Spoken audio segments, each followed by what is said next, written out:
कि वो आसमान से मूसलाधार बारिश नाज़िल करेगा और तुम्हारी मदद करेगा मालों से, बेटों से, और तुम्हारे लिए बागात बना देगा और नहरें जारी कर देगा। तो ये सारी चीजें इस्तिग़फ़ार से नसीब होती हैं। माल भी मिलता है, बेटे भी मिलते हैं, बारिशें भी बर वक्त बरसती हैं और नहरें भी जारी होती हैं और अमवाल की कसरत भी नसीब होती है। तो कसरत के साथ इस्तिग़फ़ार पढ़िए, इसका लाज़मी नतीजा ये होगा कि अल्लाह ताला माल की कसरत फरमा देगा और माल वो देगा जो कसीर भी होगा, हलाल भी होगा, तय्यब भी होगा और पाकीज़ा भी होगा और फरावा भी होगा और मुबारक भी होगा। तो जो मुबारक रिज़्क़ होता है वो मोमिन की जिंदगी का मकसूद है। दूसरी बात, जो काम सुबह के वक्त किए जाते हैं उन कामों में अल्लाह ने बरकत रखी है। कुछ लोगों की आदत है कि वो देर से उठ के देर पे कामों पे जाते हैं। हुजूर ने अल्लाह की बारगाह में दुआ की, ऐ अल्लाह मेरी उम्मत की सुबह में बरकतें डाल दे। तो सुबह के कामों में बरकत है, इस्तिग़फ़ार पढ़ते रहें उसमें बरकत है। और वो कितना खुश नसीब है जो सुबह को काम पे जा रहा है और इस्तिग़फ़ार भी पढ़ता जा रहा है। तो अल्लाह ताला उसके काम में बरकत नाज़िल फरमाए।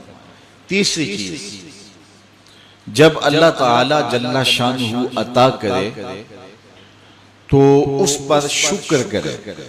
शुक्र करेगा तो अल्लाह और ज्यादा अता करेगा। वाला इन शकरतुम लअज़ीदन्नकुम, ये मेरे रब का सच्चा वादा है कि मेरे बंदो जब तुम मेरा शुक्र अदा करोगे मैं और ज्यादा अता करूंगा। कमजोर लोगों को जब तुम नवाजते हो तो वो दुआएं देते हैं, तो उसकी दुआ की बरकत से तुम्हारे रिज़्क़ में इजाफा हो जाता है। तो कमजोर लोगों के साथ हुस्न सलूक कीजिए, उससे रिज़्क़ के अंदर बरकत नसीब हो। एक और जरिया है रिज़्क़ के इजाफे का, और वो ये कि बाज़ बात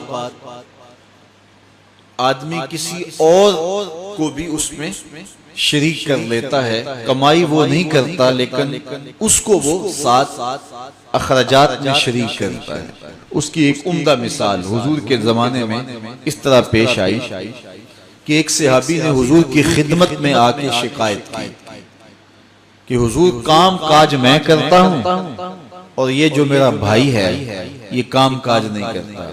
घर से उठ के आपके पास आ जाता है, सुफा के चबूतरे पे बैठा रहता है और आपसे बातें सुनता रहता है और हदीसें याद करता रहता है। तो इसको भी चाहिए ना कि मेरे साथ कुछ वक्त दे और मेरी कारोबार में मदद करवाए।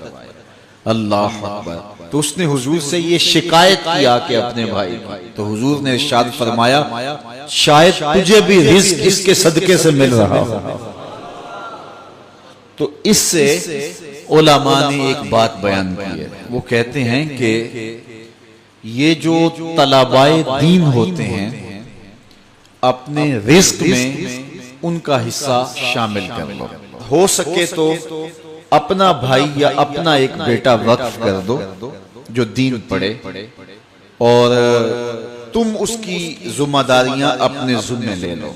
और अगर ऐसा मुमकिन नहीं है तो फिर कम से कम कुछ दीनी तलबा की कफालत अपने ज़िम्मे ले लें। और जिस तरह अपने बच्चों पर खर्च करते हैं खुशी से, आसूदगी से, और उनकी ज़रूरियात जिस तरह पूरी करते हैं इस तरह दीनी तलबा की ज़रूरियात भी इसी अंदाज से पूरी करें। तो इस हदीस के आप मिस्ताक हो जाएंगे। तो अल्लाह ताला आपको बहुत नवाजेगा और ये रिज़्क़ में इजाफे का सबब और जरिया होता है। मैं तो आजकल दोस्तों को ये भी कहता हूँ कि अपने कारोबार के अंदर जो है वो इदारतुल मुस्तफ़ा को शामिल कर लो। कुछ फीसद हिस्सा इदारतुल मुस्तफ़ा का रख लो तो तुम फिर अपने कारोबार के अंदर बरकतें और रहमतें उतरती हुई महसूस करोगे। तो अल्लाह ताला जल्ला शानहू अपनी रहमतों से हम सबको माला माल फरमाए।